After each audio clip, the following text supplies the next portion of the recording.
dari kami berdua ini mau sharing informasi yang saya pikir ini memang diperlukan sebagai kapasitas kita seorang guru.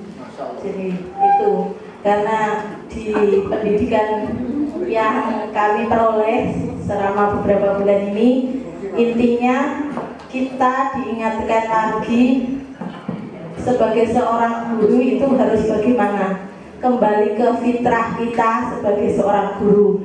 Ini tidak menutup kemungkinan pengalaman yang Bapak Ibu guru semua ini lebih dari kita berdua. Hanya saja kita mau sharing mengenai apa yang kita peroleh selama ini.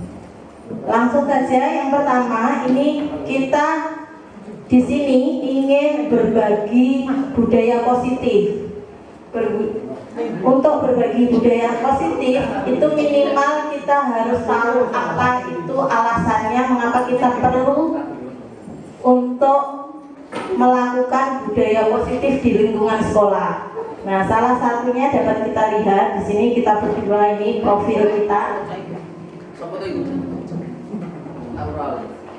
Ya.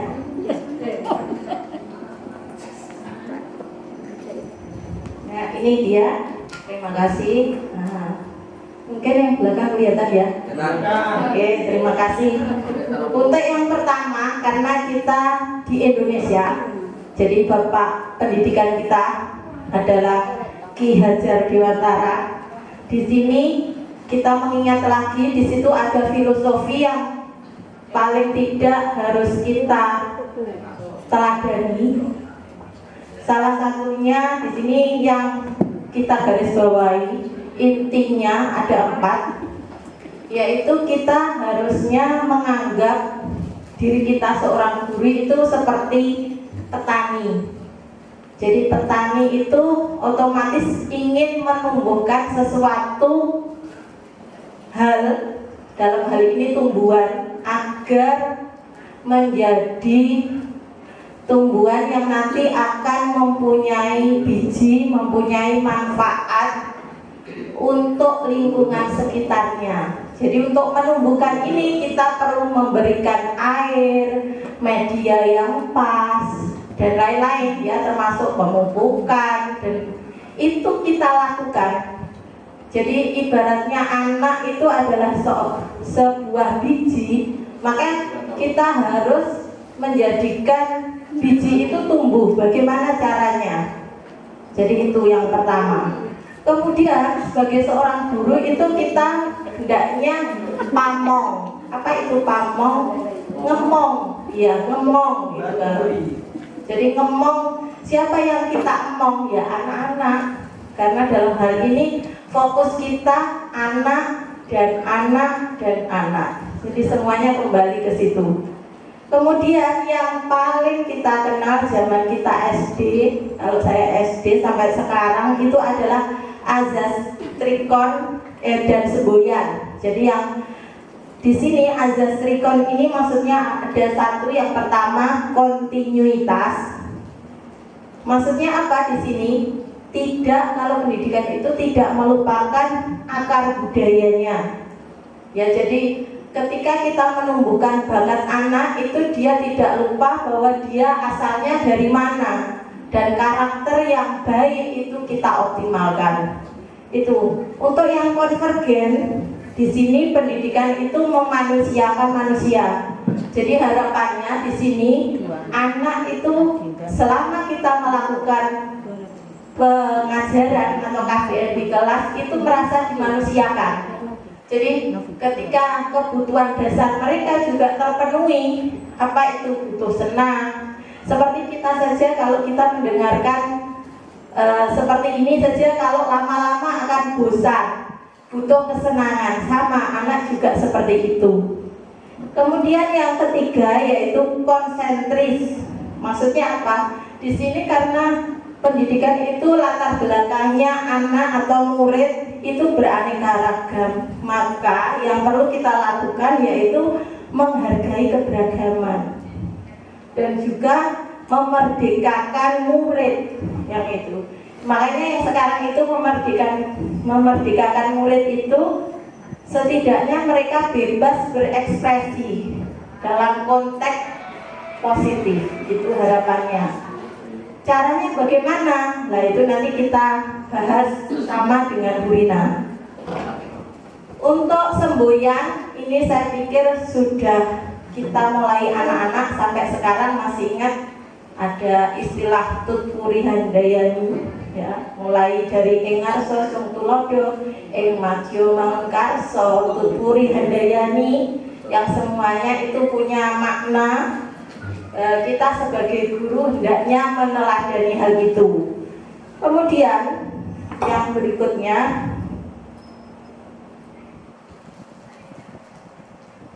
nah, di sini ada video yang nanti hendaknya bisa menginspirasi kita. Oke.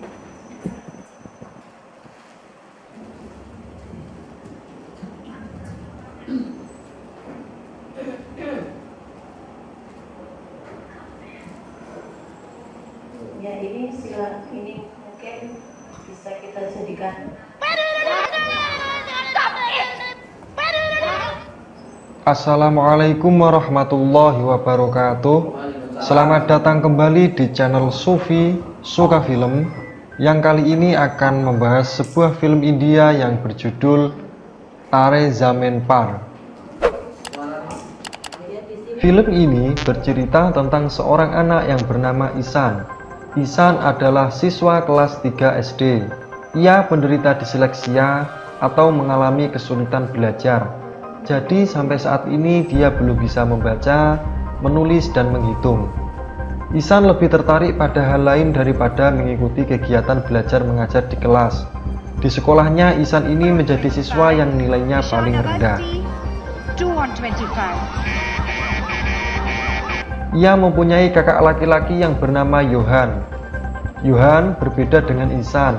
Hampir semua mata pelajaran mendapatkan nilai yang terbaik. Ia juga anak yang paling pintar di kelasnya. Suatu hari, Ihsan bertengkar dengan Rajit. Karena Ihsan yang mencoba mengambilkan bola Rajit malah melemparnya keluar pagar.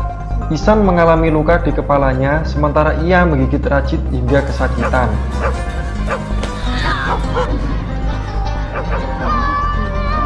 Kemudian saat pulang ke rumah, ternyata di rumah sudah ada ibu Rajit yang tidak terima atas perlakuan Ihsan. Tanpa mendengar penjelasan dari Ihsan, ayahnya langsung marah dan menampar Ihsan, bahkan mengancam Ihsan akan dipindahkan ke sekolah asrama. Cerita berlanjut saat Ihsan ditunjuk gurunya untuk membaca, tapi Ihsan tidak bisa karena menurutnya huruf-huruf yang ada di bukunya menari-nari. Sang guru terus memaksa Ihsan untuk membaca hingga membentak, akan tetapi Ihsan malah mengeluarkan kata-kata yang tidak jelas.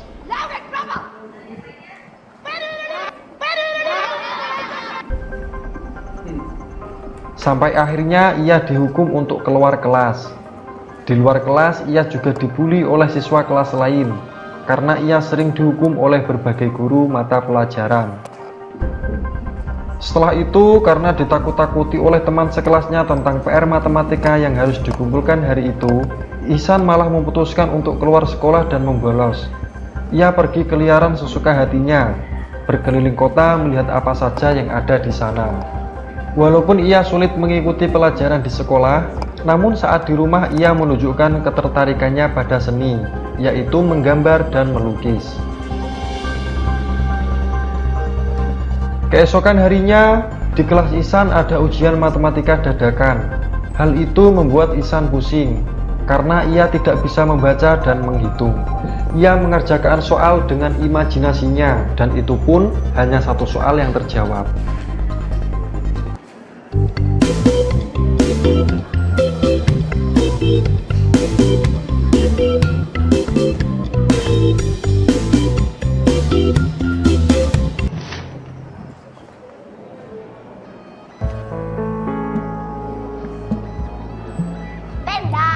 Scene kemudian berganti saat orang tua Ihsan dipanggil ke sekolah karena hasil belajar Ihsan tidak ada perkembangan sama sekali. Guru-guru di sana hampir tidak percaya kalau Ihsan adalah adik Johan. Kemudian kepala sekolah mengatakan bahwa ia tidak bisa membantu Ihsan untuk tetap sekolah di sini. Akhirnya ayah Ihsan memutuskan untuk memindahkan Ihsan ke sekolah asrama.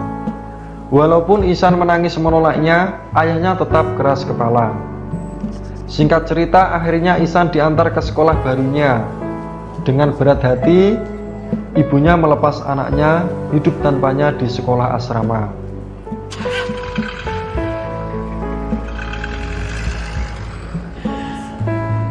Ihsan memulai kehidupan barunya.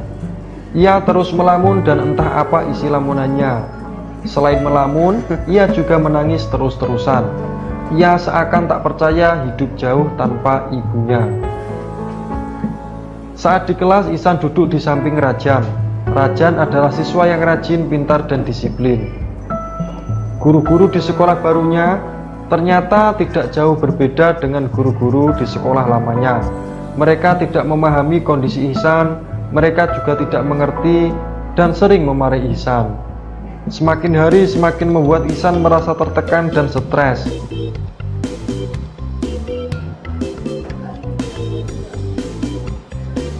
Bahkan saat keluarganya menjenguknya, Ihsan merasa kesal dan marah. Ia merasa ini semua hukuman dari orang tuanya karena kenakalan dan kebodohannya. Cerita berlanjut saat guru kesenian kelas Ihsan pergi ke luar negeri dan digantikan guru baru.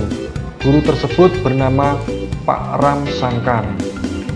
Kehadiran guru baru ini membawa sesuatu yang berbeda dan suasana yang menyenangkan. Metode pembelajaran yang asik, unik dan menggembirakan membuat semua murid antusias dan senang. Namun Ihsan masih nampak murung dan sedih.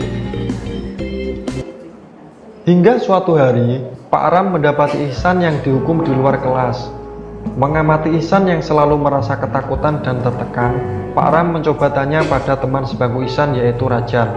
Rajan menceritakan bahwa Ihsan adalah murid baru yang ingin pulang ke rumah.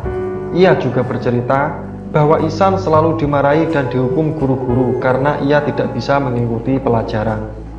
Pak Ram Sangkar kemudian mulai menyelidiki dengan cara melihat buku-buku tugas Ihsan. Akhirnya Pak Ram mengetahui kalau Ihsan adalah anak yang menderita disleksia atau kesulitan dalam belajar, yaitu membaca dan menghitung. Akhirnya Pak Ram mendatangi rumah orang tua Ihsan. Ia menanyakan semua tentang Ihsan. Kemudian ibu Ihsan memberitahu Pak Ram bahwasanya anaknya sangat tertarik pada seni lukis. Melihat Ihsan yang selalu murung dan tertekan, Pak Ram menanyakan mengapa mereka tega mengirim Ihsan ke sekolah asrama. Ayah Ihsan hanya menjelaskan tentang kenakalan dan kebodohan Ihsan. Lalu Pak Ram mencoba menjelaskan bahwa Ihsan menderita disleksia. Tapi ayahnya masih ngotot dan bersikeras bahwa Ihsan malas belajar. Ia juga bilang bahwa Ihsan memang anak yang bodoh dan nakal, serta membandingkannya dengan kakaknya yang pintar dan juara kelas. Namun Pak Ram tak menyerah. Ia terus menjelaskan bahwa Ihsan sangat butuh dukungan dan kasih sayang orang tua. Pak Ram juga memberitahu kalau Ihsan menonjol di bidang seni dan memiliki bakat melukis yang luar biasa. Scene kemudian berganti saat Pak Ram mengajar di kelas Ihsan. Beliau bercerita tentang seorang anak yang tidak bisa membaca dan menulis. Bahkan semua orang menertawakan dan mengejeknya. Namun di kemudian hari anak tersebut mampu mengguncang dunia. Siapakah dia? Tanya Pak Ram pada murid-murid. Ihsan merasa takut dan tegang. Ia khawatir akan dibully lagi dan menjadi bahan tertawaan teman-temannya. Tiba-tiba Pak Ram menunjukkan foto Albert Einstein. Ihsan pun kaget. Ternyata yang diceritakan Pak Ram adalah orang jenius. Pak Ram juga menceritakan Leonardo da Vinci, Pablo Picasso, Thomas Alva Edison, dan lainnya yang kesemuanya punya persamaan, yaitu menderita disleksia di saat kecil. Kemudian Pak Ram memberikan sebuah pertanyaan dan untuk pertama kalinya Ihsan menjawabnya dengan benar. Kali ini Ihsan memperhatikan penjelasan gurunya tidak seperti biasanya. Saat itu Pak Ram juga mengatakan pada Ihsan bahwa Pak Ram waktu kecil juga memiliki kesulitan yang sama seperti yang dialami Ihsan. Keesokan harinya Pak Ram meminta semua murid untuk menciptakan sesuatu dari barang-barang yang ada di sekitar situ. Disinilah Ihsan membuat kagum semua orang dengan ciptaannya.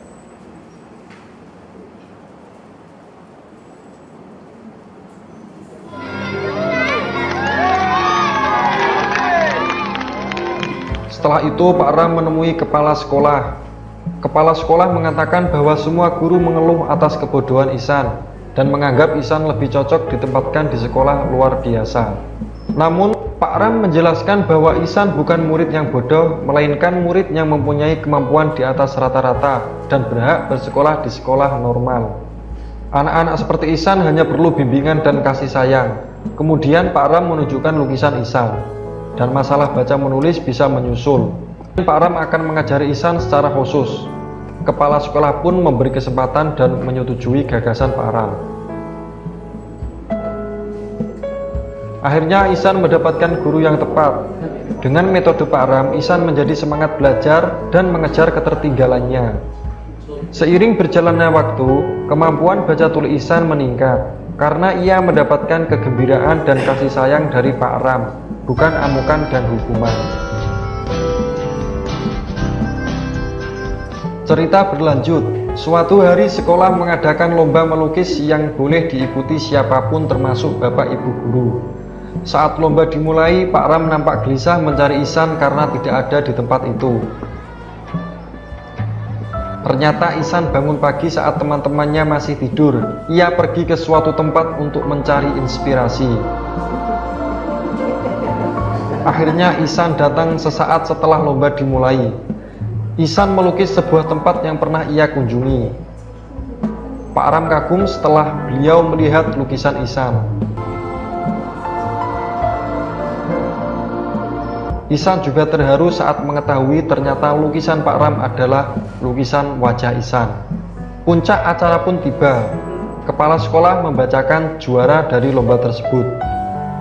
Dan ternyata Ihsanlah yang menjadi juara 1 dalam lomba itu.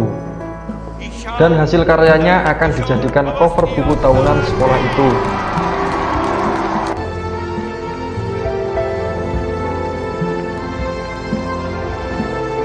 Singkat cerita, saat orang tua Ihsan mengambil rapor, kepala sekolah menunjukkan buku tahunan yang bercover lukisan karya Ihsan.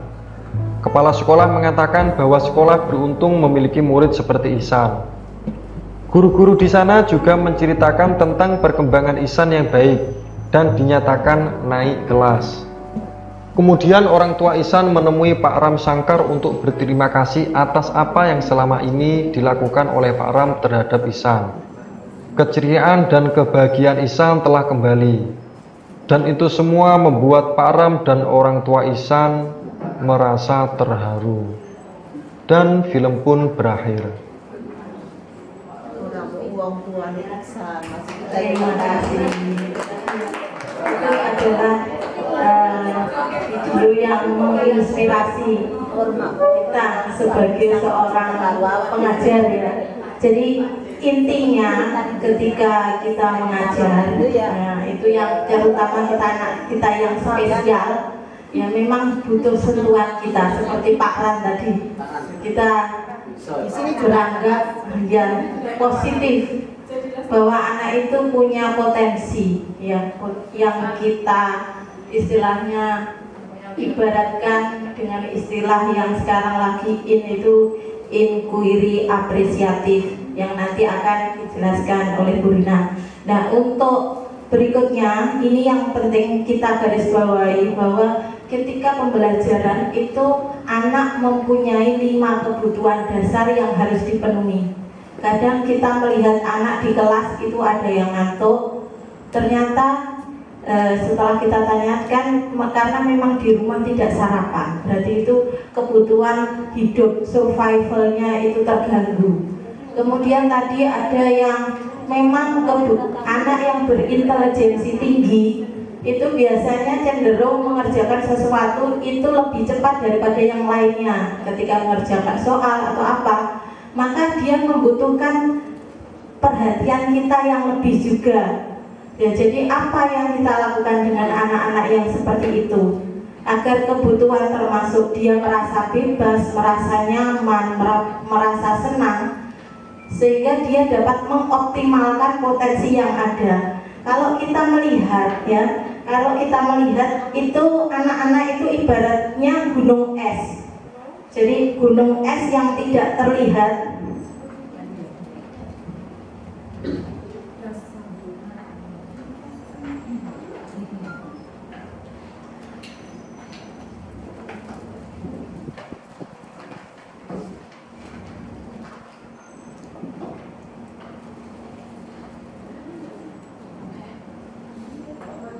Ya, oke. Ibaratnya kalau kita melihat anak-anak itu seperti gunung es. Jadi gunung es di lautan itu yang terlihat hanya ujungnya saja. Nah, tugas kita sebagai seorang pendidik, ya, dalam hal ini, mengapa saya tidak mengatakan mengajar, karena mengajar nanti berhubungan dengan hanya materi pembelajaran saja. Kalau pendidik itu beban mental kita sebagai pengajar, pendidik ini karena membentuk karakternya itu, agar apa, anak-anak nanti mempunyai nilai yang lebih. Dalam hal ini karakter yang bagus nanti akan mencetak generasi yang emas. Jadi itu harapannya. Selain itu di sini anak-anak merdeka karena apa? Dia punya bebas memilih di sini. Kalau kita lihat bagian ini, agar mencapai kebahagiaan, tujuan akhir kita, anak merasa bahagia karena dapat melakukan sesuatunya secara optimal, ya, dan selamat di sini. Kita di sini seorang guru hendaknya mulai dari menuntun sesuai kodratnya, kodrat zaman maupun alam. Jadi kodrat alamnya itu potensi yang ada, kemudian kodrat zamannya kondisi sekarang, zamannya era sekarang ini era digital itu. Kemudian yang dilakukan Pak Ran tadi juga perlu kita garis bawahi, ya, bahwa kita sebagai seorang guru hendaknya seperti itu, yang mana istilah yang kita gunakan sebagai seorang pendidik itu ada yang namanya restitusi. Apa itu restitusi? Yaitu sebelum kita masuk ke restitusi itu kini kita hendaknya melakukan suatu budaya positif yang biasanya diawali dengan disiplin positif. Nah, disiplin positif itu apa saja?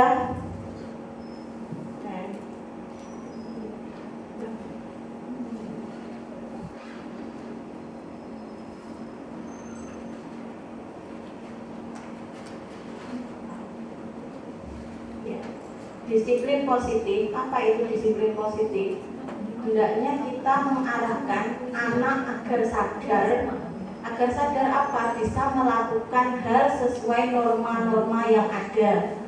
Norma yang ada itu apa? Termasuk di sini nilai-nilai. Nilai-nilai ini akan nanti bersifat universal. Ya, di sini dalam budaya positif, ya, kita karena di lingkungan sekolah, hendaknya di sini harapannya, ya, bisa membuat budaya positif yang di situ ada apa saja, termasuk di sini yang pertama tadi sudah saya katakan ada yang namanya disiplin positif. Kemudian di sini ada nilai kebajikan yang ada, memotivasi, teori banyak sekali cara untuk memotivasi anak. Kemudian keyakinan kelas, kita ketika mengajar itu hendaknya memberikan keyakinan kelas, kesepakatan ini tidak memaksa, tetapi mencoba menyadarkan anak bahwa itu kebutuhan dia di sini. Kemudian di sini ada kebutuhan dasar manusia yang 5 tadi. Kemudian 5 posisi kontrol seorang guru hendaknya seperti apa. Dan yang terakhir adalah segitiga restitusi. Berikutnya akan disampaikan oleh Bu Rina mengenai 5 posisi kontrol seorang guru.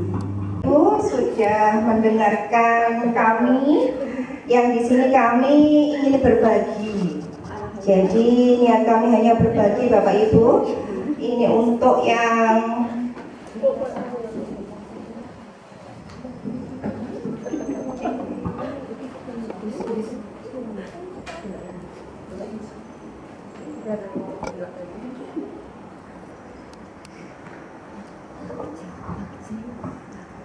jadi di sini itu kami ada beberapa materi dari Bapak Ibu Fasil dan pendamping praktik, di mana kami ingin berbagi tentang yang namanya inquiry apresiatif. Nah, ini Inquiry apresiatif adalah proses berpikir yang melihat segala sesuatu dari potensinya, dari kelebihan dan kekuatannya, serta mengidentifikasi hal-hal baik yang ada di sekolah.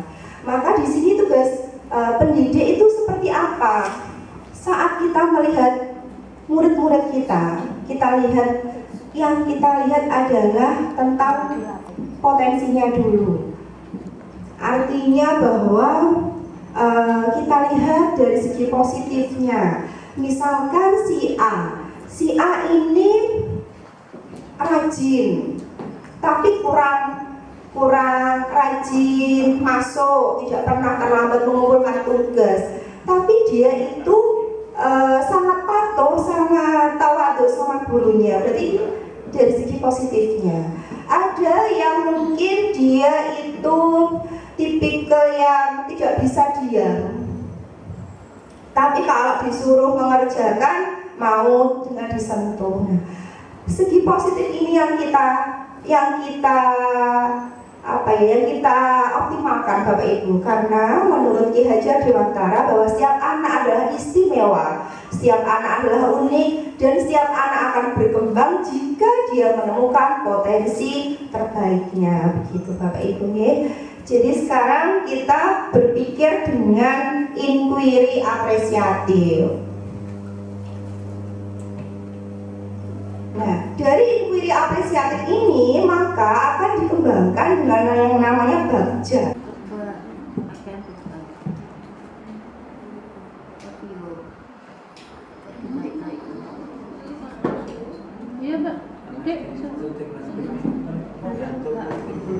Baik Bapak Ibu, kami lanjutkan.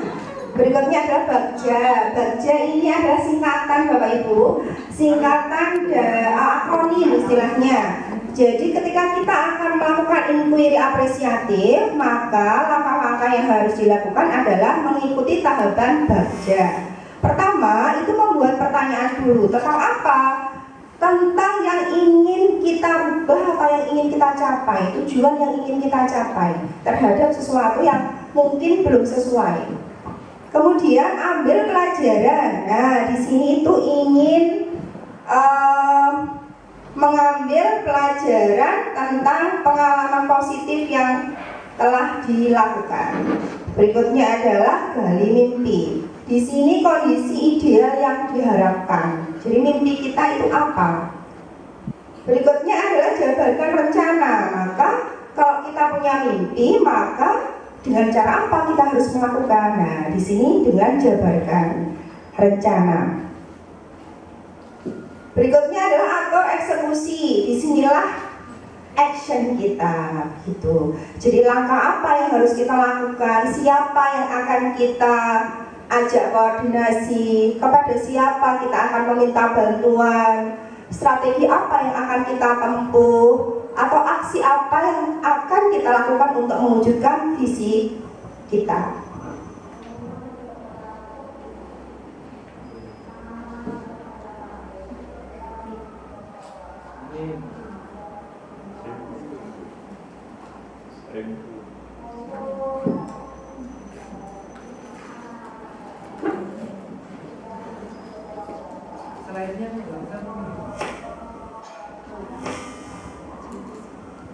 Nah, setelah itu maka dengan adanya inquiry apresiatif dan bagja, kita akan melakukan budaya positif Bapak Ibu.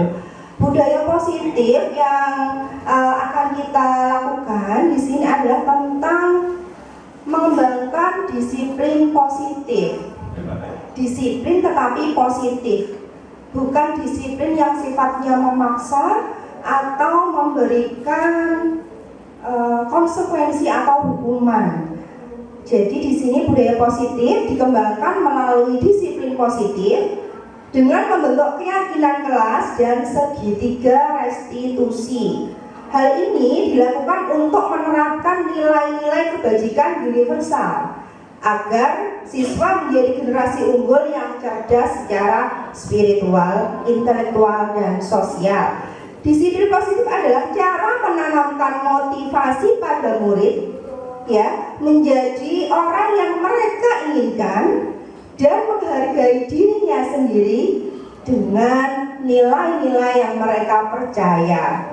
Nah, di sini jadi anak itu berbuat bukan karena dipaksa, tapi dengan nilai-nilai kebajikan yang mereka yakini.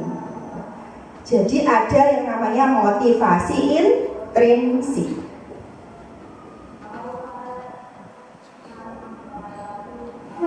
Apa saja nilai-nilai kebajikan universal? Ini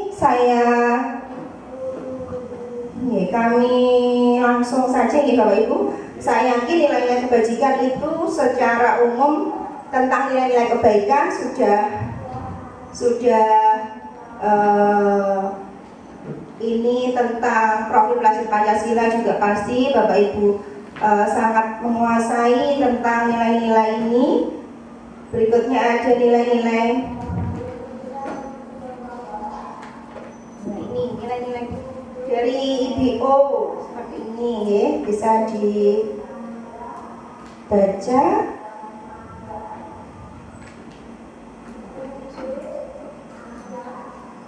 Ada 9 pilar nilai-nilai, ada proyek nilai-nilai kebajikan dalam tabel ini. Ya, intinya adalah nilai-nilai kebajikan itu ya, ada disiplin, ada toleransi, ada komitmen, banyak Bapak Ibu ya. Jadi nanti bisa dicek di internet banyak.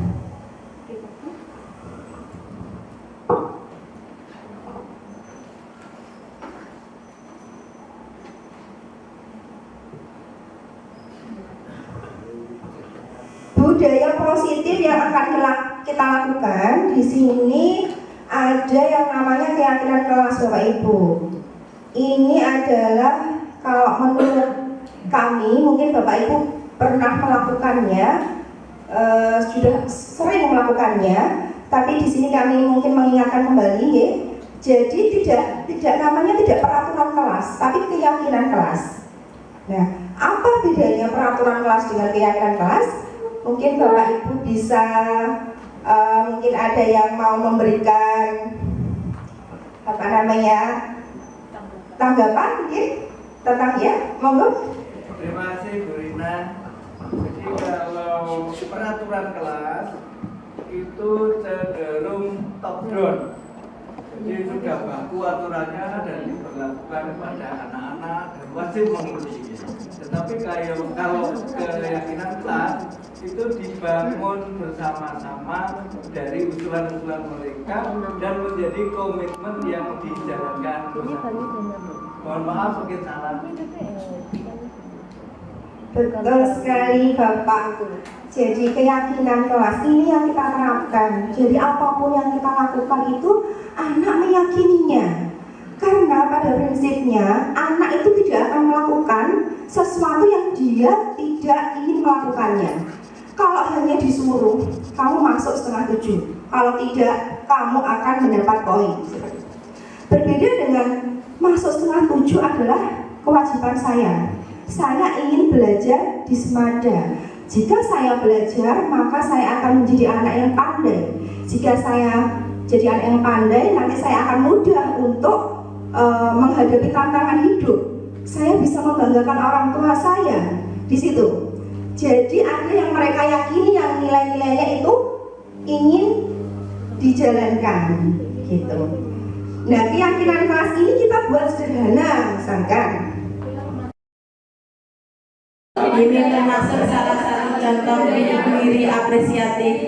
Berikutnya kita akan lanjutkan lagi sharing diskusi kita mengenai keyakinan kelas. Ya, keyakinan kelas tadi kita sudah garis besarnya paham. Di sini ketika kita membuat keyakinan kelas, kata kunci yang pertama harus tidak ada paksaan.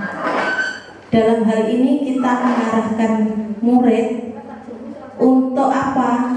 Dalam hal ini kita mengarahkan murid agar dia sadar bahwa semua yang dilakukan, semua kesepakatan atau keyakinan kelas itu semuanya bertujuan sendiri. Jadi itu bertujuan untuk kepentingan diri sendiri.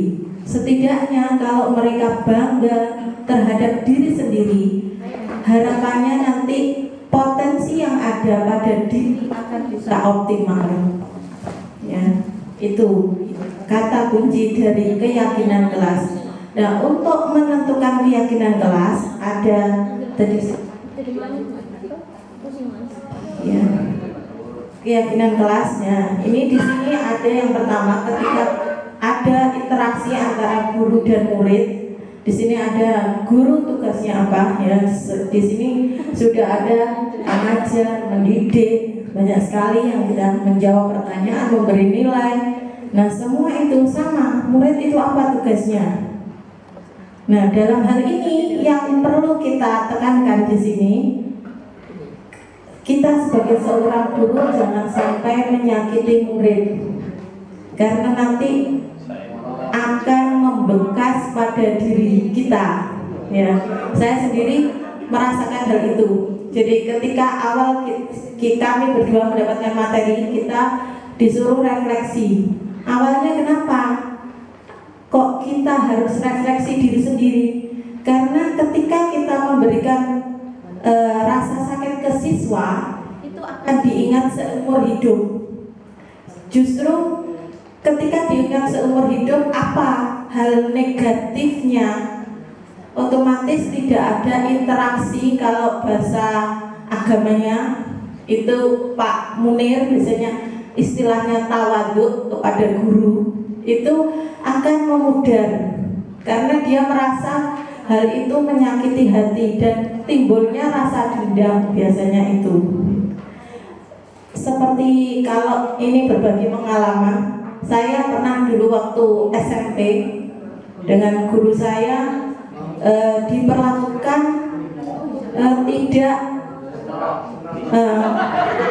tidak senonoh, bukan gitu ya.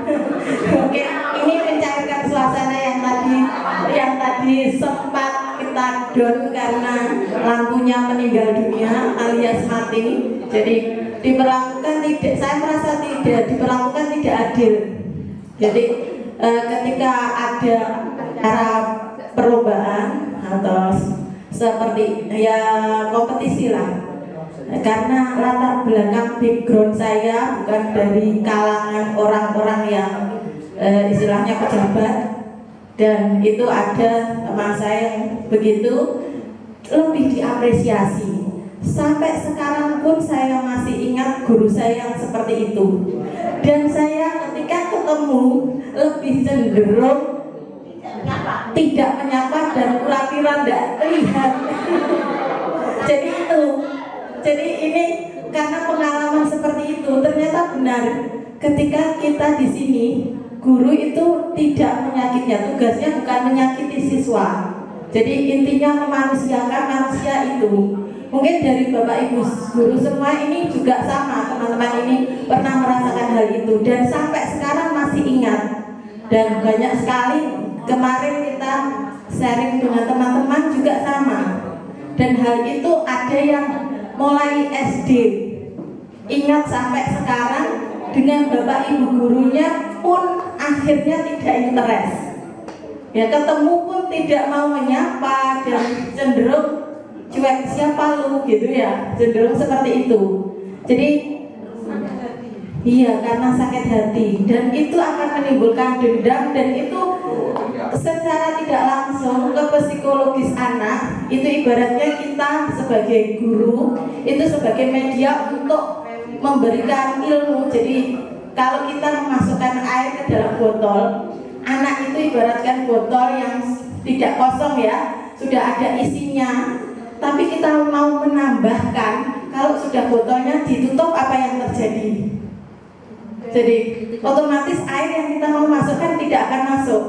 Jadi itu makanya kita di sini kita berbagi pengalaman, sharing, ya itu maksudnya seperti itu. Jadi yang berikutnya, keyakinan kelas itu minimal ada 3 yang harus kita perhatikan. Yang pertama itu harus terlihat. terdengar, dan ada tindakan perilaku di sini. Maksudnya apa? Ini yang terlihat berempati terhadap perasaan orang lain. Misalkan apa? Dalam hal ini, berempati ketika ada temannya sakit, kemudian menyampaikan, kemarin kamu sakit ya, semoga cepat sembuh, atau bagaimana. Nah, itu terlihat sekali bahwa di situ ada empati. Kemudian yang berikutnya terdengar. Berarti di sini ada istilahnya kata-kata, ayo kita bantu dia. Nah, misalkan seperti itu. Nah, itu kan sudah ada suaranya, terdengar bahwa itu suatu ajakan yang berbau positif. Di sini yang ketiga yaitu adanya perilaku. Perilaku di sini kalau kita berpositif thinking dengan orang lain, ya makanya awalnya itu tadi yang sudah dijelaskan Bu Rina, ada inquiry apresiatif. Kita berpositif thinking. Kalau kita berpositif thinking, melihat orangnya apapun itu, meskipun dianya tidak suka atau beliaunya tidak suka, itu mesti tersenyum. Ketika kita tersenyum, itu terlihat perilaku kita bahwa dia melakukan yang namanya keyakinan kelasnya, dan ini diberlakukan ketika kita di kelas. Seperti itu. Ya. Jadi mungkin nanti setelah kita itu mungkin sedikit sharing dari teman-teman yang nanti bisa kedepannya membuat kita lebih baik lagi. Nah, ketika di sini ada keyakinan kelas, maka akan timbul rasa hormat di situ. Hormat itu bukan berarti kita memaksa siswa menghormati kita, tidak. Kalau siswa itu kita perlakukan dengan seperti kita memanusiakan manusia, ya tadi termasuk senyum dia seperti yang sudah kita diskusikan tadi, setidaknya dia akan ada respon positif ketika melihat kita. Anak juga akan tersenyum, ya tersenyumnya bagaimana? Akan terlihat bagaimana orang yang tersenyum lepas. Kita adalah seorang pendidik akan tahu, oh ini tersenyumnya lepas karena memang tidak ada tekanan apapun. Dengan yang tersenyumnya dengan ada maksud misalkan, nah itu akan terlihat di sini. Jadi kelihatan sekali. Ya. Di sini kita memang belajar untuk mengartikan apa itu sikap apa yang dari anak-anak itu yang bisa kita optimalkan melalui respon-respon dia. Jadi itu untuk apa semuanya itu? Untuk membentuk dunia yang berkualitas. Nah, itu harapannya sangat keren sekali ya, sangat keren sampai keren sekali. Ya, berkualitas karena apa? Karena ketika kita berbicara, ketika kita lakukan sesuatu hal yang optimal, ya, nanti akan menimbulkan sesuatu yang positif. Ya, dimana hal positif ini nanti akan membentuk dunia yang berkualitas ini. Kalau dunia berkualitas di sekolah terbentuk, otomatis budaya positif di lingkungan sekolah akan terbentuk juga. Jadi ini harapannya. Nah, karena di sini kita sebagai seorang guru itu mempunyai 5 posisi kontrol, yaitu sebagai apa? Ya, posisi kontrol karena kita agak siang ya, jadi jangan sampai ya, oke ya. Nah ini oke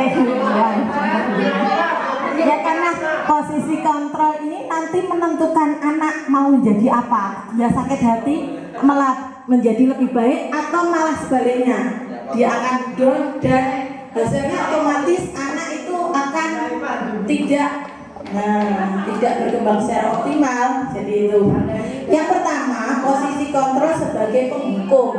Nah ini yang harus kita hindari. Selama ini paradigma kita sebagai seorang guru itu mesti kalau ada yang salah langsung dihukum.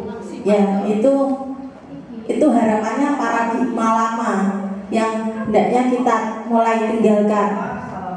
Kemudian sebagai merasa berbuat salah.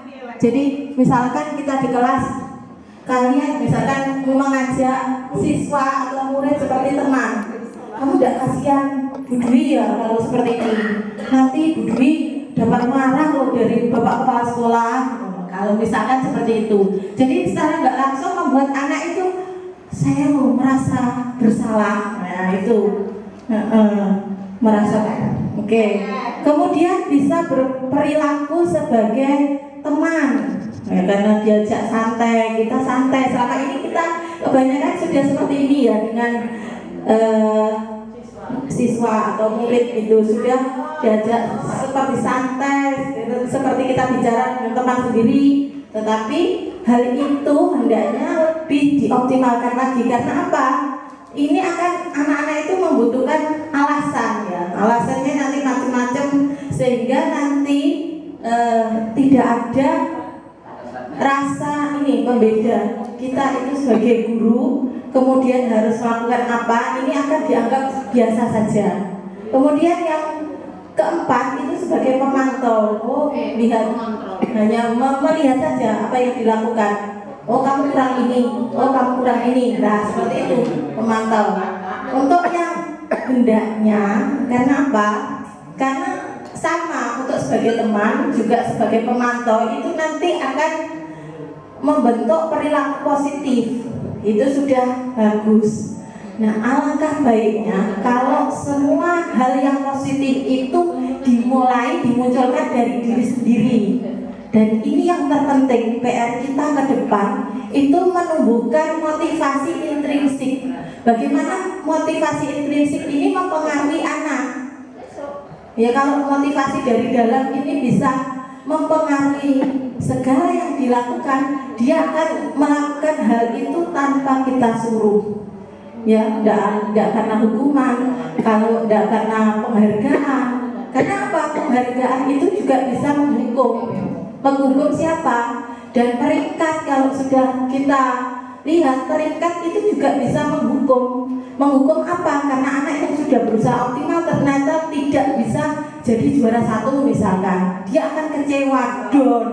Nah, itu yang kita hendaknya hindari di kurikulum yang merdeka ini. Itu harapannya ke depan. Dan ketika motivasi diri itu muncul, maka otomatis anak akan bisa mengevaluasi diri sendiri. Karena semua kontrol itu ada pada diri sendiri. Apa yang dilakukan itu, ya, karena kita siang-siang. Jadi saya ulangi lagi, semua kontrol itu ada pada diri sendiri. Itu yang terpenting.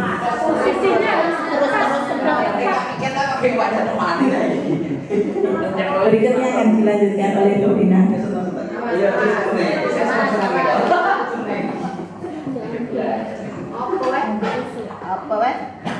Ini sudah tidak siang tapi sore, dan teman-teman saya masih renyah tawanya, masih berbinar wajahnya.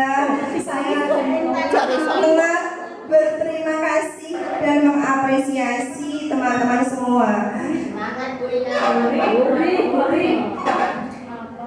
Jadi akan dijelaskan lagi ada 5 kontrol pada perilaku manusia. Nah, di situ yang paradigma lama itu adalah penghukum. Penghukum ini paradigma lama. Kemudian ada pembuat rasa bersalah. Di sini biasanya kita itu memelas di depan anak.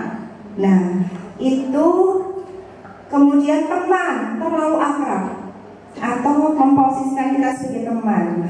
Berikutnya adalah pemantau. Kalau pemantau itu lebih pada adanya konsekuensi. Kalau kamu seperti ini, maka akan seperti ini. Jika kamu terlambat 5 menit, kamu lari di lapangan. Jika kamu tidak mengerjakan tugas, maka akan begini. Itu adalah pemantau. Nah, harapannya seperti tadi Bu Dwi itu adalah di tipe manajer. Ya, di tipe manajer ini kita akan menguatkan anak dengan disiplin positif, memotivasi dirinya. Nah, motivasi ini ada 3 Bapak Ibu. Ada motivasi untuk menghindari ketidaknyamanan atau hukuman. Jadi anak itu kadang mau karena takut dihukum. Bersikap sopan biar nilainya bagus. Nah itu. Kemudian yang kedua adalah mendapatkan imbalan atau penghargaan. Nah ini juga ada salah satu penelitian mengatakan bahwa anak yang diberikan hukuman atau penghargaan itu ada sisi negatifnya. Misalnya begini, misalnya anak saya ini, kalau kamu ranking 1 saya berikan es krim misalnya. Akhirnya dia mau ranking 1 kalau diberikan es krim. Jadi motivasinya adalah ekstrinsik. Atau pernah kalau giginya dicabut 1, nanti kamu tak belikan baju. Kalau 2 berarti bajunya 2 ya. Kalau 3 berarti bajunya 3. Seperti itu. Jadi penghargaan itu diperbolehkan tapi tidak terlalu sering. Sehingga disinilah muncul yang namanya motivasi yang ketiga, yaitu untuk menjadi orang yang mereka inginkan dan menghargai dirinya. Poin nomor 3 Bapak Ibu ya. Jadi kita itu menjadi apa yang kita inginkan, menghargai diri kita seutuhnya dengan nilai-nilai yang kita percaya. Ini kita masuk ke hukuman, kemudian konsekuensi dan restitusi. Ya. Pada identitas gagal, artinya bahwa hukuman itu sebenarnya hanya untuk menertibkan, tapi hanya perilakunya. Belum tentu dia akan seutuhnya melakukan atas dasar motivasi dirinya. Nah ini hukuman itu menyakitkan, kemudian tidak nyaman, terus korbannya itu merasa diadili, terus ada yang tersakiti, tetapi efeknya itu agresif, perilaku agresif itu lebih meningkat. Kemudian konsekuensi, kalau ini adalah stimulus respon seperti yang tadi. Kemudian identitas sukses yaitu di restitusi. Apakah Bapak Ibu pernah mendengarkan kata restitusi? Oh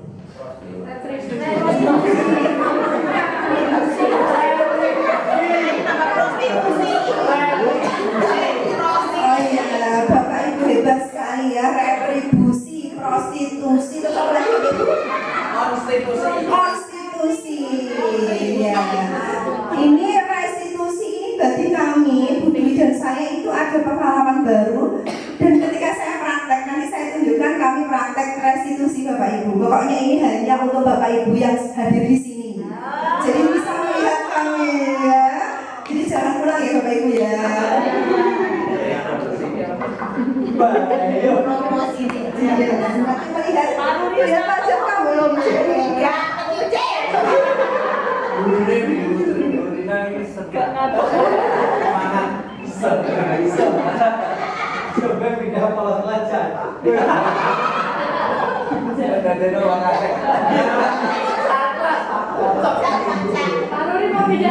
Baik Bapak Ibu, kita ke restitusi. Ini nanti Bapak Ibu saya yakin sudah melakukannya.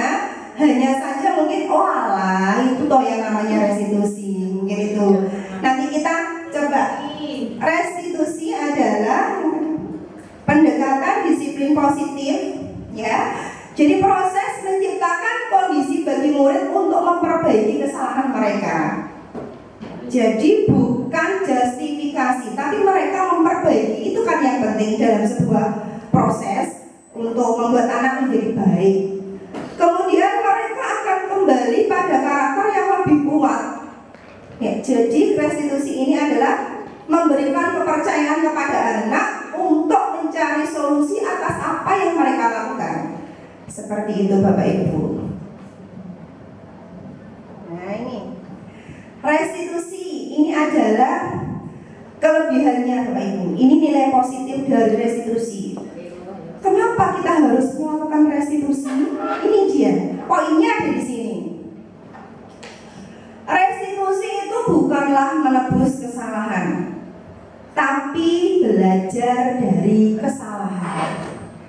Restitusi itu akan memperbaiki hubungan. Restitusi itu bukan tawaran, adalah tawaran, bukan paksaan. Restitusi menuntun anak untuk melihat kondisi dalam dirinya. Kemudian restitusi itu mencari tahu dengan mengetahui kebutuhan dasar anak tersebut. Kemudian restitusi itu adalah cara yang insya Allah paling baik.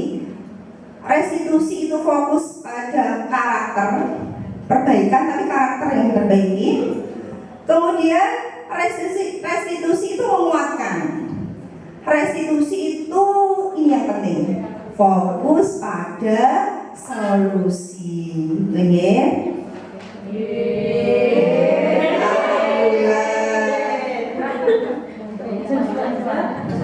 Nah, ketika dia ada solusi, maka murid ini dia akan kembali pada kelompoknya dengan karakter yang lebih kuat. Tidak akan ada diskriminasi atau nanti merasa minder, itu tidak ada. Dia akan kembali pada kelompoknya dengan karakter yang lebih baik. Begitu.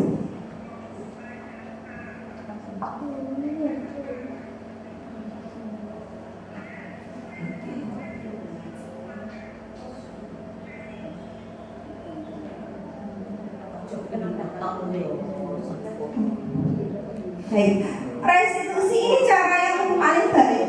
Kemungkinan cara yang paling baik Bapak Ibu. Kenapa? Misalnya ini 3 tahap evaluasi dirinya. Saya tidak suka saya berbicara padamu. Nah, kesalahan yang saya lakukan adalah apa? Saya sebenarnya punya ini. Saya lelah. Saya tidak jelas ingin menyampaikan apa. Pemahaman saya berbeda denganmu. Kemudian besok lagi saya akan seperti apa? Dan tahap evaluasi dirinya.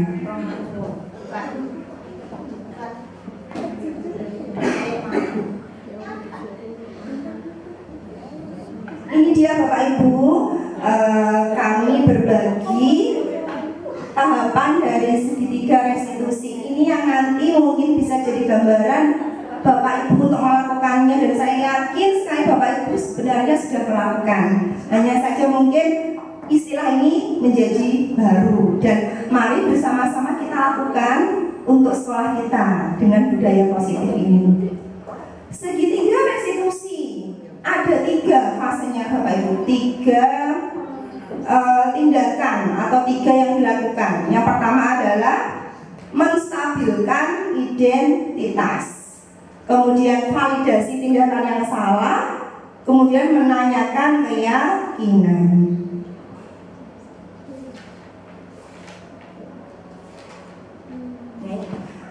Yang pertama ada langkahnya ketika kita menstabilkan identitas itu, bahwa teorinya semua orang itu bisa loh melakukan yang terbaik dari dirinya. Bisa, semua orang bisa. Berikutnya adalah validasi tindakan yang salah, bahwa semua yang kita lakukan itu punya alasan loh. Misalnya kita belum mengumpulkan RPP, misalnya ini versi kita. Bu Piko, Bu Rina belum mengumpulkan RPP ya?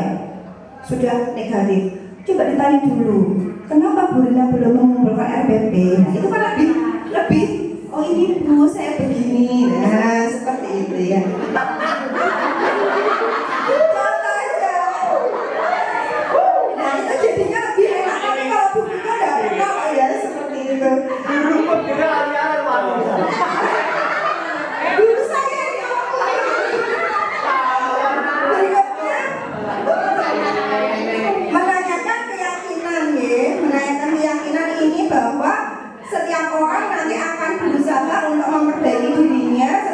Keyakinan yang mereka miliki.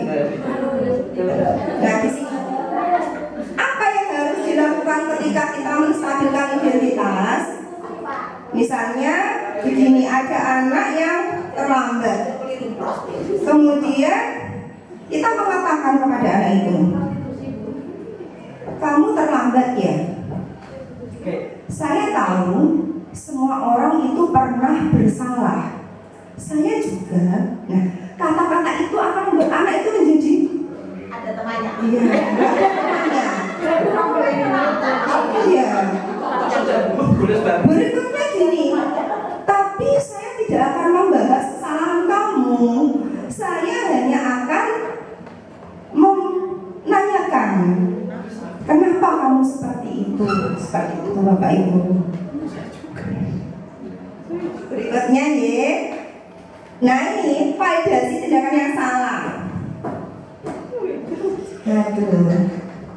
Validasi tindakan yang salah itu adalah kita melakukan, padahal kamu bisa melakukan yang lebih buruk dari ini, tapi kamu tidak melakukannya kan? Jadi situ kita menguatkan anak. Kamu pasti punya alasan melakukan itu. Kamu patut bangga pada dirimu sendiri karena kamu telah melindungi sesuatu yang penting buat kamu. Jadi ada validasinya. Berikutnya adalah menanyakan keyakinan. Di sini yang penting Bapak Ibu. Jadi mengajak anak untuk mengingat keyakinan yang mereka buat, yang mereka yakini. Kemudian membuat anak itu untuk mencari solusi. Misalnya, kamu itu mau jadi seperti apa? Oh, saya ingin seperti ini, Bu.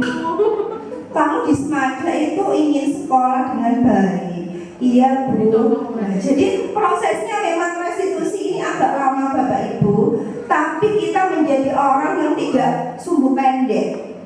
Kita sendiri juga insya Allah akan lebih mudah mengontrol emosi karena diajak pelan-pelan gitu. Sabarnya tingkatnya luar biasa nih. Kota kesini ya sabar. Ya, ini tadi betul-betul kita berbudaya positif dengan teman-teman yang sangat positif.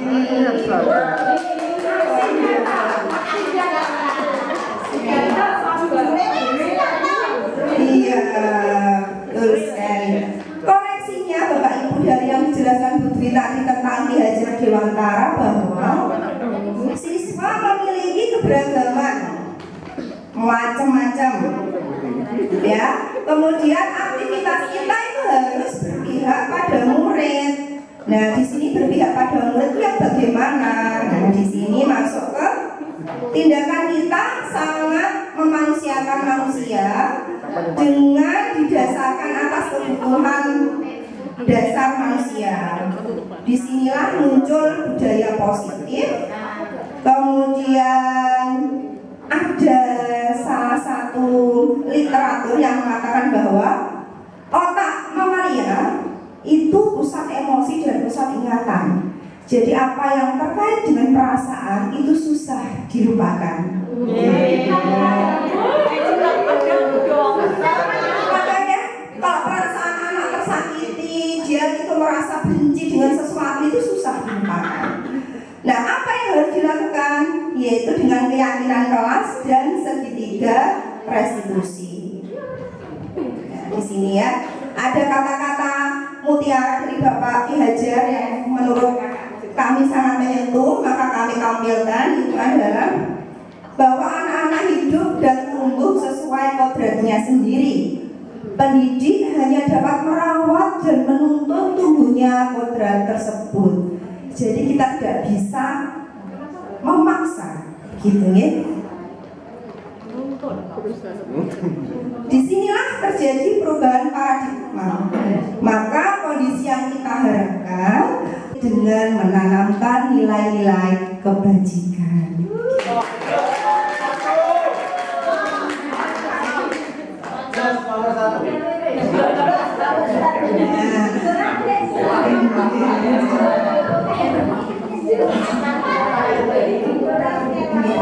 Baik Bapak Ibu, tadi ini adalah sedikit berbagi dari kami.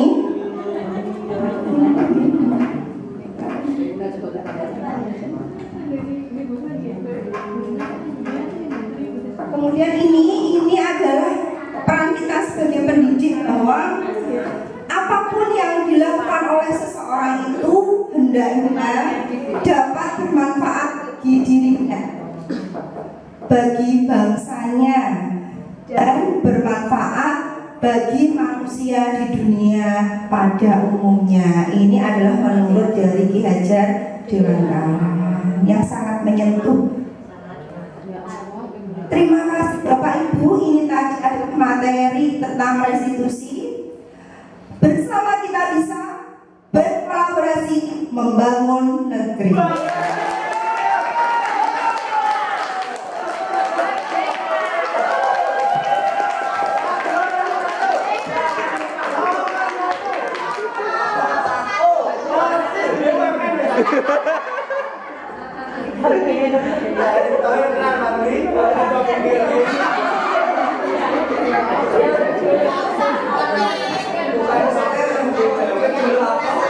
Bapak Ibu, apakah ada mungkin sharing pengalaman atau bagaimana, atau mungkin dengan punya, saya yakin Bapak Ibu guru BK ini ahlinya, ahlinya begitu.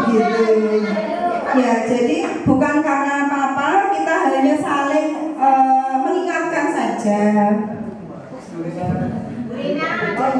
Terima kasih.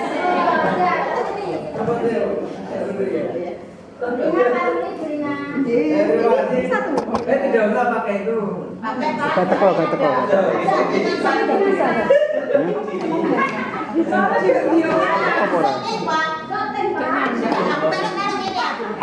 Melok-melok.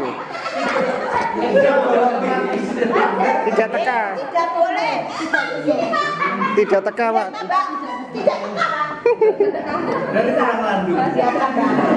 Tambah kita, Pak. Terima kasih. Terima kasih Bu Rina. Jadi kami sangat sependapat sekali tentang filsafat dari Ki Hajar Dewantara yang adiluhur luar biasa, tidak kalah dengan ahli-ahli pendidikan dari bangsa asing.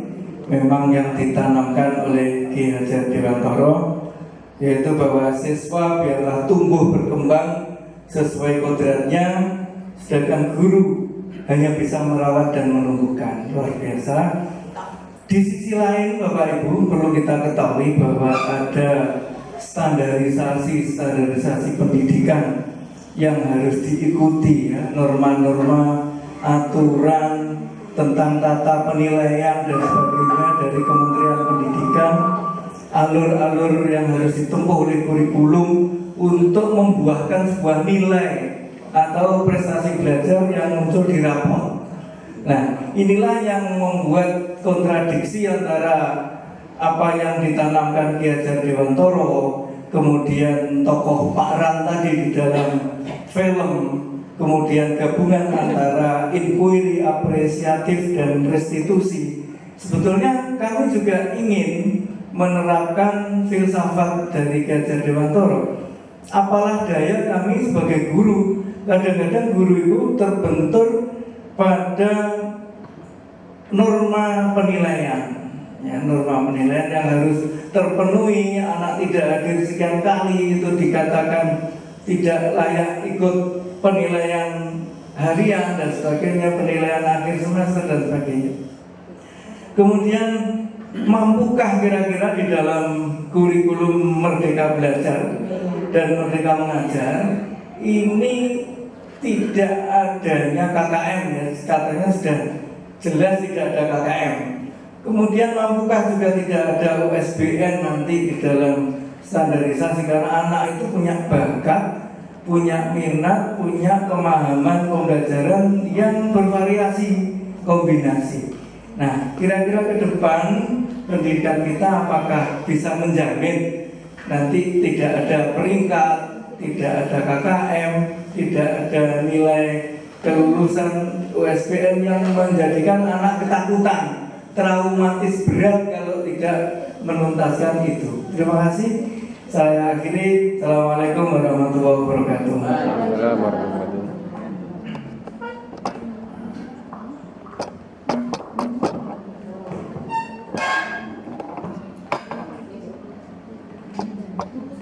Terima kasih.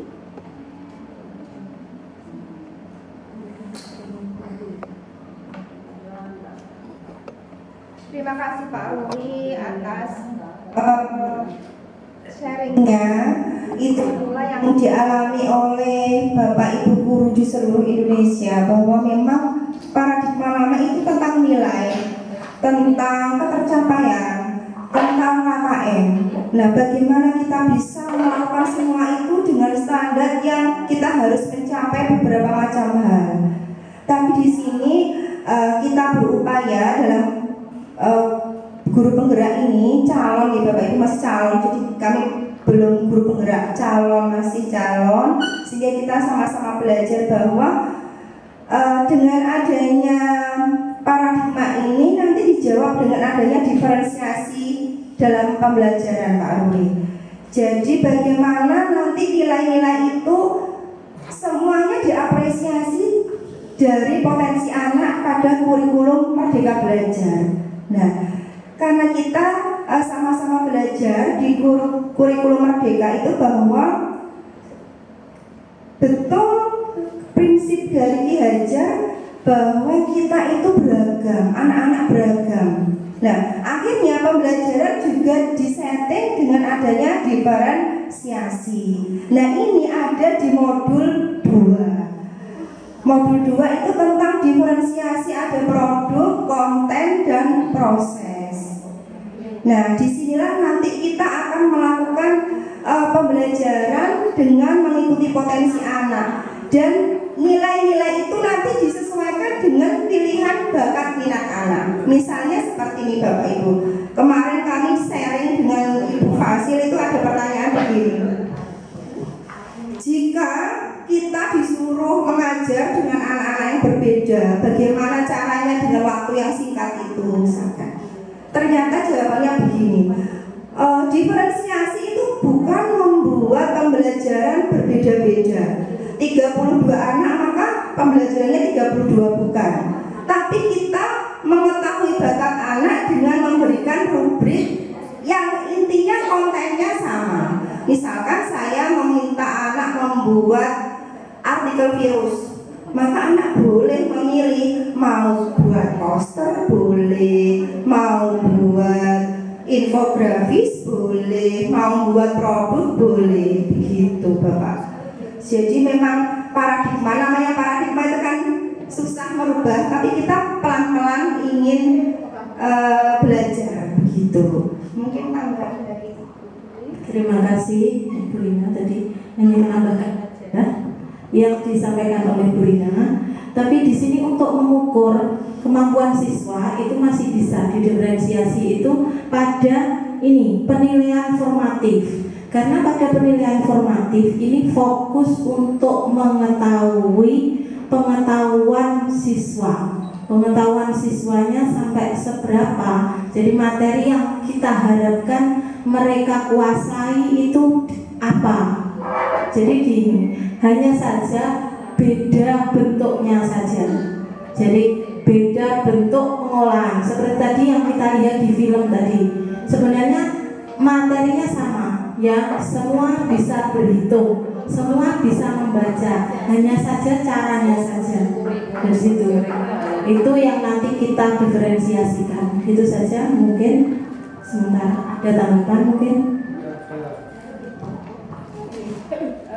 Ini tadi untuk bonusnya, kami akan memperlihatkan dari hasil kami melakukan segitiga restitusi. Ini bisa dibuka.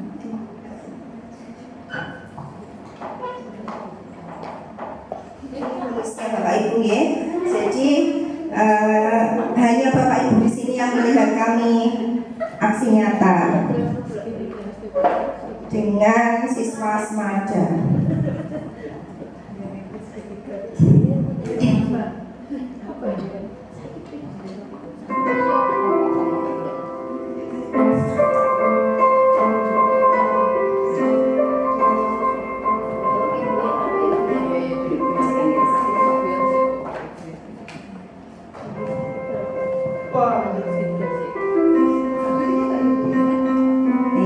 Jadi ini adalah aksi nyata penerapan keyakinan kelas dan segitiga restitusi di lingkungan SMA Negeri 2 Tuban.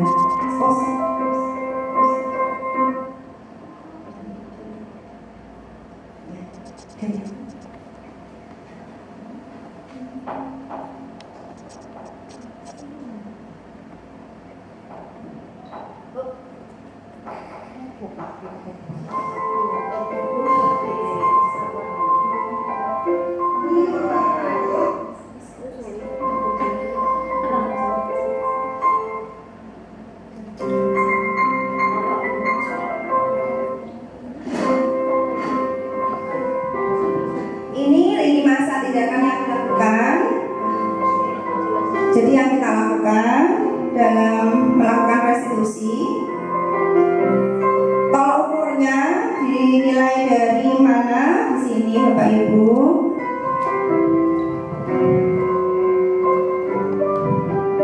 Dukungan yang dibutuhkan ini. Jadi apapun yang dilakukan maka kita butuh dukungan.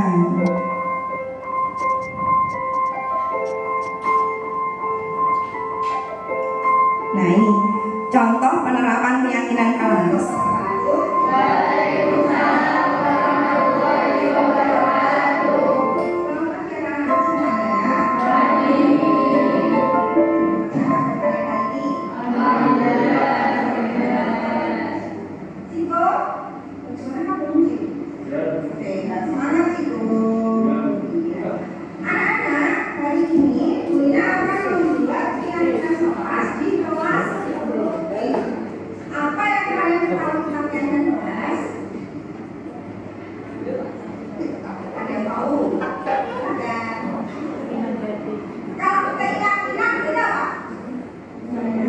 Iya, apa yang kita percaya, apa yang kita yakini, sesuatu yang kita percaya. Nah, untuk yang kelas kita buat sesuai dengan yang kita yakini di kelas ini dan tujuan apa yang ingin kita ya. Nah, yang kelas berbeda dengan peraturan. Apa bedanya? Boleh katakan? Ya enggak?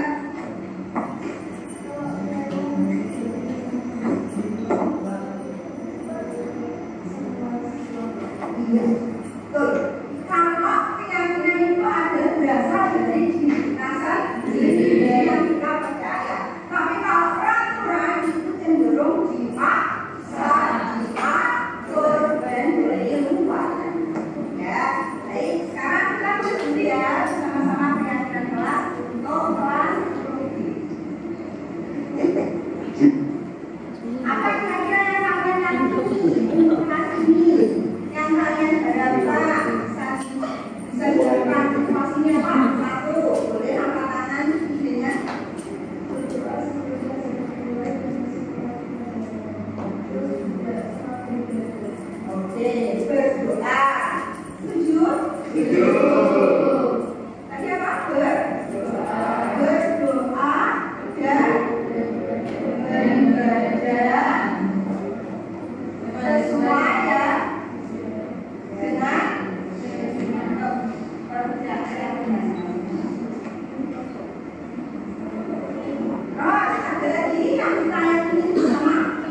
Iya, bisa ya. Iya, iya. Akan membuka lagi. Iya,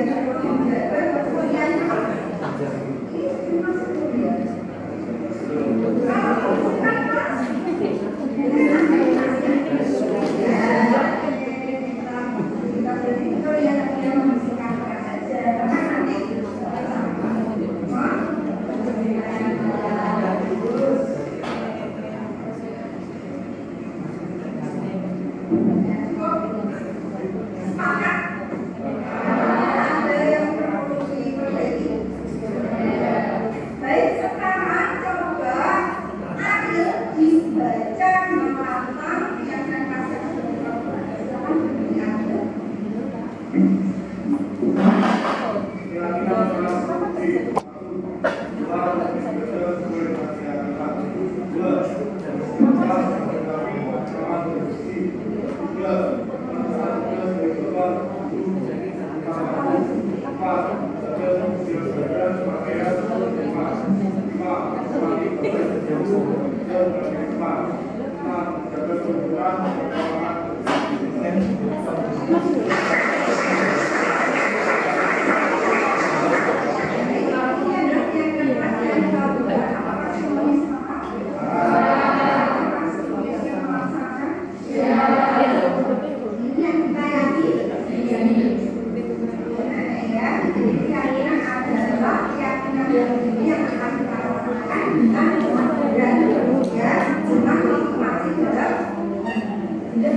disiplin boleh bagus, religius, rukun, tangguh, ini apa lagi?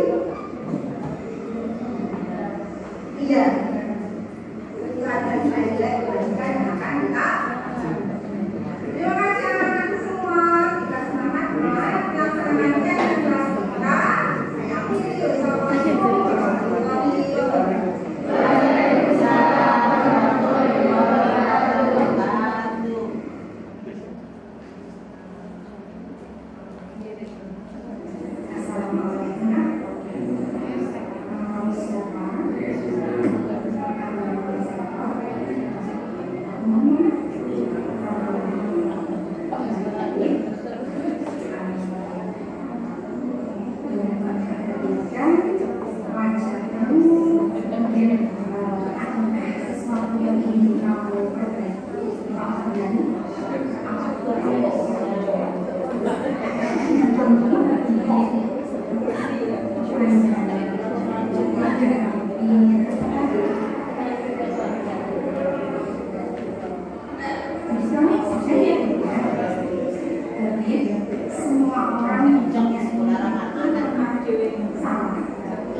Ini adalah tadi yang pertama ini bukan identitas.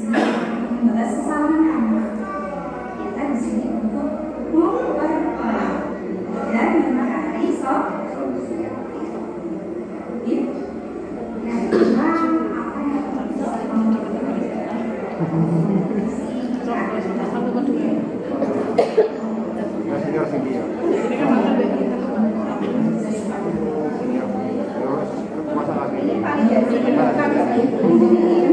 validasi tindakannya apa?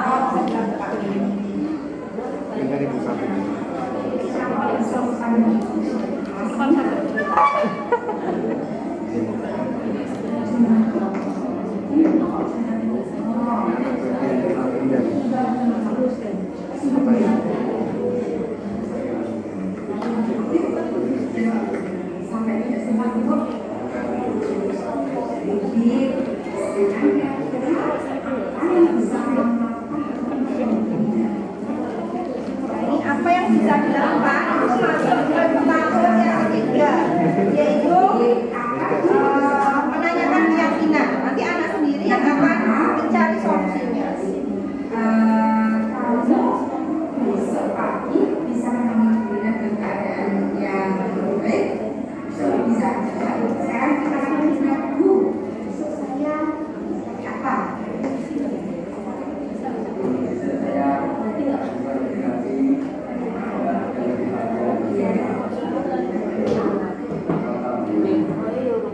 Lihat kira kami selama sudah dari dia kondisi idealnya berarti kalau tapi apa ya? Masih ya, saya tunggu besok lagi. Nanti kalau kamu sudah datang, kita mulai. Terima kasih. Dengan menerapkan restitusi, saya merasa disenang karena pemasakan karena itu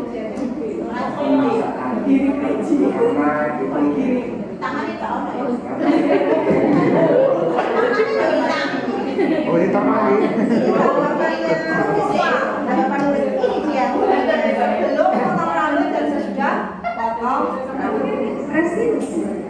Restitusi adalah pendekatan disiplin positif. Restitusi kondisi di mana siswa memperbaiki ketika dia melakukan sebuah kesalahan. Restitusi bukanlah paksaan. Restitusi adalah restitusi memperbaiki sebuah hubungan. Restitusi memberikan motivasi. Restitusi menuntut anak untuk memperbaiki diri dengan cara meningkatkan kesadaran diri untuk menumbuhkan motivasi diri. Restitusi, mari semangat melakukan restitusi. Restitusi saling menghargai, selalu memotivasi dan mencari solusi. Semoga anak-anak generasi yang lebih baik, lebih cerdas dan memiliki disiplin positif. Terima kasih.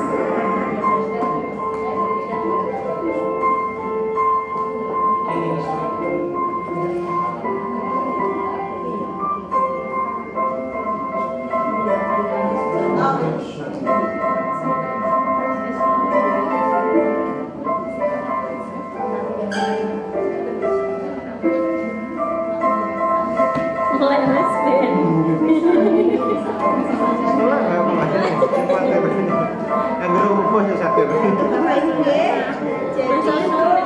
bagian dari tugas-tugas kami di cabang bergerak melaksanakan tiga restitusi dan ini yang 8 bukti juga ketika melakukan praktek restitusi kepada murid yang lain dengan kasus yang lain. Jadi setiap orang akan memiliki gaya yang berbeda-beda, tapi fasenya sama nih Bapak Ibu ya. Ini fasenya 3 itu, bahwa kita tidak menyakiti anak tapi meminta anak mencari solusi atas apa yang mereka lakukan. Jadi sudah tidak ada yang namanya galak, butet itu sudah tidak ada Bapak Ibu ya. Jadi kita semua disuruh ramah dan sabar. Sabar. Mengadakan sekolah ramah. Ini relevan dengan sekolah ramah anak. Jadi kita belajar itu sejalan, sealur dengan sekolah ramah ini.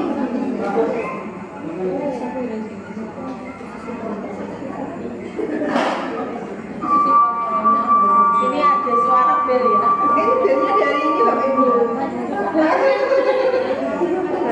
Ini suaranya tidak terdengar.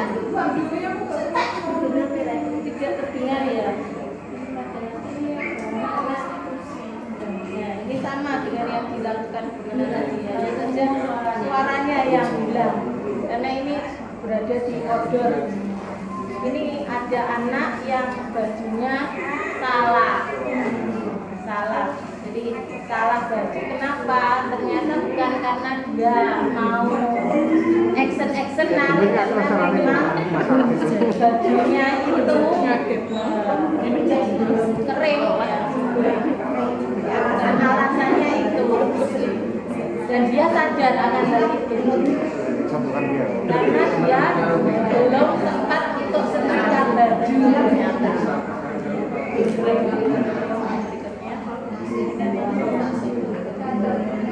Ini terlihat di sini kalau kita melakukan restitusi itu tidak semuanya, semuanya dilihat menyenangkan, santai, tadi yang disampaikan, dan senang mereka.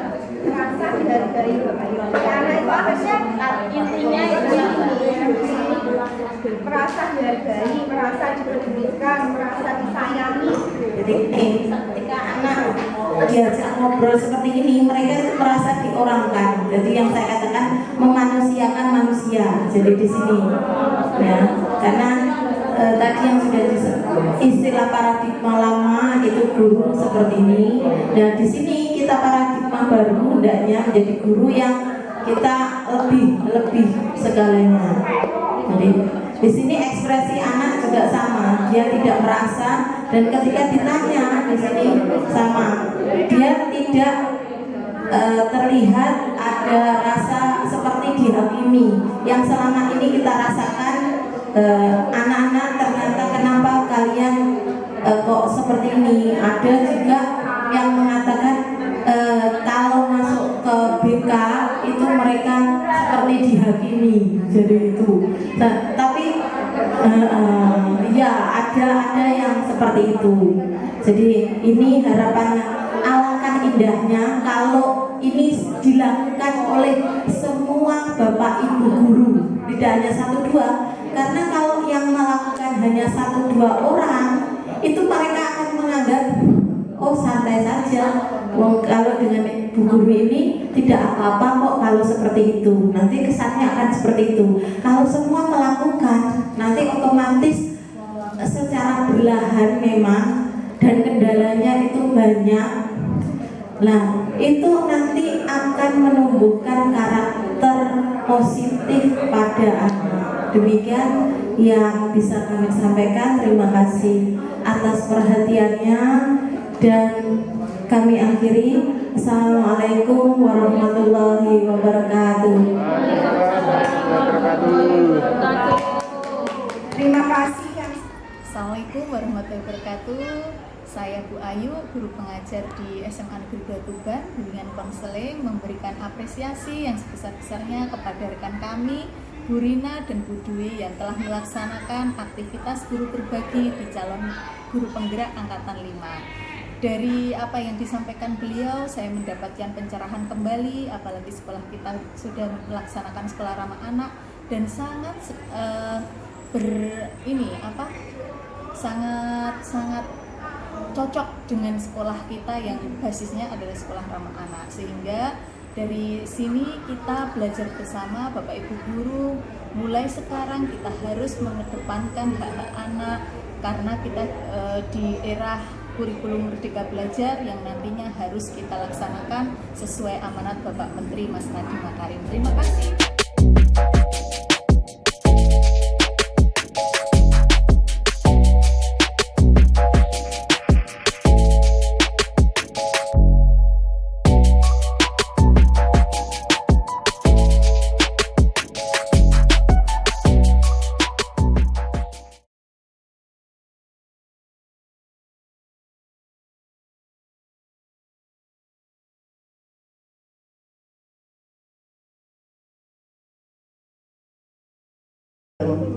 Nah, keyakinan kelas ini kita buat sederhana, misalkan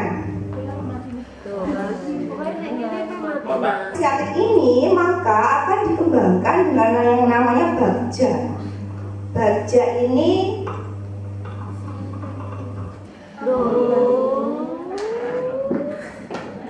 Bagja ya, baru Bagja, sampai Bagja, ingat ya, Bagja.